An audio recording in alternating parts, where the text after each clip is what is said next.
పురుషుడు జీర్ణించుకోలేనిది ఒకటి ఉంది. అదేంటో చెప్పనా? నా కౌగిటిని, నా పడకను వేరొకడు పంచుకున్నాడు అన్నది జీర్ణించుకోలేడు పురుషుడు. నా భార్య కౌగిటిలోనికి మరొకడు వచ్చాడన్నది భరించలేడు. ఇక బైబిల్ ఏమంటో తెలుసా? యెహోవా యొక్క రోసము భర్త రోసం వంటిది. ఎందుకు తలకాయలు నరికేస్తున్నారు భార్యలది? ఎందుకు తలకాయలు నరికేసి పోలీస్ స్టేషన్ తెస్తున్నారు భార్యలది? ఎందుకు భార్యని తన్ని రోడ్ల మీద కొడుతున్నారు? ఎందుకు బట్టలు ఊడేలా కొడుతున్నారు? అలాంటి పిచ్చి పనులు కనబడకుండా చేస్తున్నారు కనుక. ఎందుకు భర్తలు సీసీ కెమెరాలు ఇంట్లో పెడుతున్నారు? నమ్మకం పోగొట్టుకుంటున్నారు కనుక. అటు పడుకుంటారు, ఇటు పడుకుంటారండి. ఒకరు పడుకుని ఒకరికొకరు సాటింగ్ చేసుకుంటారు. ఇదేం పిచ్చి నాకు అర్థం కాదు. బెడ్రూమ్ లో కూడా నువ్వెవరితో సాటింగ్ చేస్తున్నావు?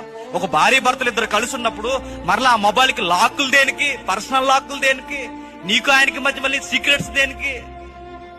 ఇదే మన జీవితాలు పాడవడానికి కారణం. ఆవిడ చేస్తున్న పని చూడండి. ఒక ఇల్లాలు, ఒక ఇంటికి యజమానురాలు, తన భర్త ఎక్కడో వ్యాపారం, బిజినెస్ మ్యాగ్నెట్ వాళ్ళ ఆయన.